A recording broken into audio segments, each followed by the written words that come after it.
Hello friends and welcome to Realty Buzz, your daily real estate reckoner. This is Mansi Dave and here we come up with the latest happenings in the real estate sector. To start with, Kolkata headquartered ITC has snapped up 38 apartments in Crescent Bay located in Parel, central Mumbai for close to Rs 140 crore. The purchase comes as a bit of a surprise given most companies prefer to lease apartments rather than buy them. While the rates for flats in the area is anywhere between Rs 25,000 and Rs 27,000 per square feet, the cigarette major is understood to have got itself a good deal, paying around Rs 23,000 a square feet. The residential complex promoted by Larsen & Toubro houses flats with both 2 and 3 bedrooms covering between 1,320 square feet and 2,100 square feet, priced at Rs 3 to 5 crore. Confirming the purchase, an ITC spokesperson said that the apartments were for the exclusive use of ITC executives. ITC has built the purchased high-quality residential accommodation for its managers across the country, and there is a need to enhance the number of apartments that the company owns in Mumbai. Towards the end, ITC has entered into an agreement to purchase 38 residential apartments in Crescent Bay.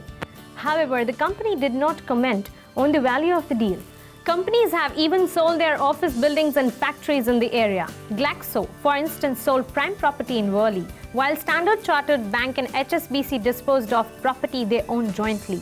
The property was a 5-story residential building, Bishopsgate at Breach Candy, and was sold to Peninsula Land for Rs 272 crore. Hindustan Unilever sold its headquarters in Churchgate and over the last several years has put many residential apartments on the block in the elite neighborhoods of Malabar Hill, Nepean Road and Carmichael Road in South Mumbai. In 2012, the company sold one of its commercial properties, Galita in Worli, to the Ajay Piramal promoted Piramal Realty for Rs 452.5 crore. Citibank too is understood to have sold a dozen apartments across locations in the last few years. The next news says the sentiment in the real estate market continues to be low. As many as 12 developers including Oberoi Realty have bid for Rs 3.22 lakh square feet, that is 30,000 square meter of transfer of development rights available in city's western suburbs put on block by the MMRDA. The Mumbai Metropolitan Region Development Authority has put on block TDR on 3 plots in Goregaon and Jogeshwari. This includes area of 10,574.76 square meter of Nirlon Park and 9,970.49 square kilometer of Nesco, both in Goregaon, and 9,454.75 square meter of Ajgaonkar plot in Jogeshwari. Deputy Metropolitan Commissioner Lands and Estate Anil Wankhede says there has always been a demand for TDR, but there was no supply for the last few years. At the same time, there was a slowdown in the real estate sector. There are developers who are looking at buying TDR to augment their project or even launch in some cases where the projects were stuck due to FSI issues. We may not see companies starting a greenfield project considering the number of approvals that are required for the new launch, as well as the land cost.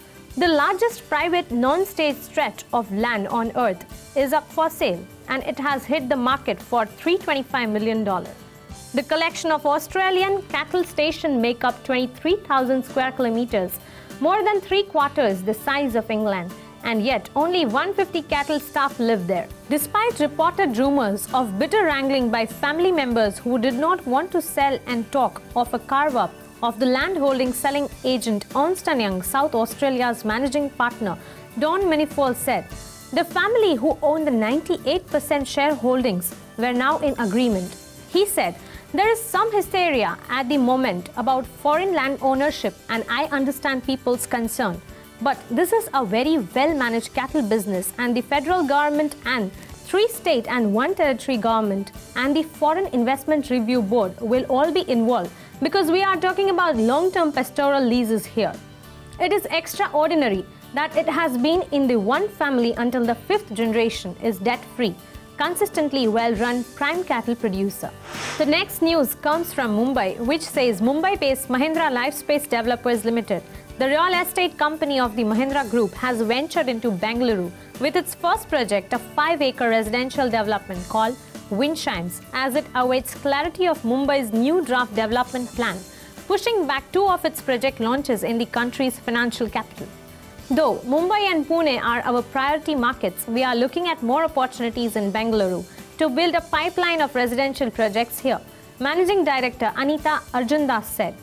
In a slow real estate scenario where project launches have reduced to a trickle, developers are planning launches depending on individual market dynamics, holding back and focusing on existing projects in some cases and flooding the market with new supply in others. While Bengaluru developers are pre-launching projects by the dozen developers in the National Capital Region have chosen to stay clear. Pre-launches typically are announced at a special price before the actual launch of the project when the approvals are in place. The company launched 2,000 units earlier this year and sold 70% of the total inventory. We plan to launch another 2,000 units next quarter, Agarwal said. Prestige Estate Projects Limited, another Bengaluru developer, pre-launched 6 residential projects. Chairman Irfan Razak said instead of launching smaller projects which don't make much of an impact, the company decided to club them as a bouquet of projects, catering to buyers in various micro markets. As one of the few pan-India developers that have projects in most of the major markets, Godrej Properties Limited has 15 project launches planned this year, half of which are brand new and the rest are new phases in existing projects. In the current situation where Gurgaon has seen few launches in the past few months, Mumbai firm Godrej Properties said it had managed to clock good sales in the recently launched Godrej Icon project. The brand gives us a tremendous advantage, but it is also the project profile, specs and price as well. For instance, we had initially decided to launch the project with a higher ticket size, but changed that slightly, said Firoz Shah Godrej, Managing Director and Chief Executive, Godrej Properties.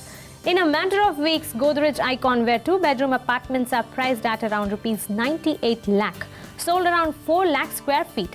While the confusion over the DP plan in Mumbai has been disappointing for Godrej Properties, it has a number of big-ticket launches planned in the city, including the high-value Baikula redevelopment project. Analysts say that the fact that some developers are focusing on execution of delivery rather than fresh launches is a good sign. Indiabulls Real Estate Limited, for instance, doesn't have any project launch planned for this year. Its sole focus is to reduce debt and hand over a couple of projects to customers over the next few months.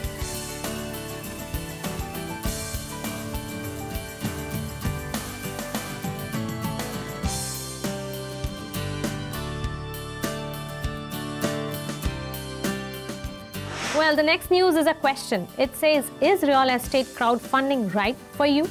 Crowdfunding for all kinds of projects, businesses and products is all the rage right now.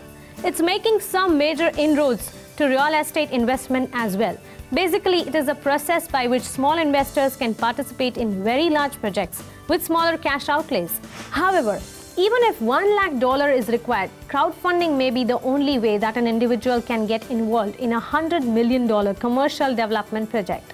In the news last year, the Hard Rock Hotel in Palm Springs crowdfunded a 15% stake to a group of 85 people. It's becoming the thing in funding medium to large-scale commercial projects, and if you are considering real estate investment in a more passive role than doing your own buying and selling, it could be right for you. When it first made inroads into real estate, all of the online and offline companies offering crowdfunding were limited to offering only to accredited investors. These are people with at least a $1 million net worth exclusive of their homes. There are other requirements including minimum income of $2 lakh individually or $3 lakh jointly. The goal of the SEC rules is to limit investment to those who supposedly have the net worth and financial savvy to participate knowing the risks involved. However, as crowdfunding has become more popular, there are online sites where the smallest of investors who are not accredited can get involved. As an investor in the major local property, you have a neighborhood vested interest in its success on the local economic level. Now you can invest your money and have a financial interest as well. Enough local investors involved in these deals can have a positive impact on the local economy and the health of their investment. So that is all for this episode of Realty Buzz. We will be back with more on this. Till then, goodbye, take care and keep watching Spin TV.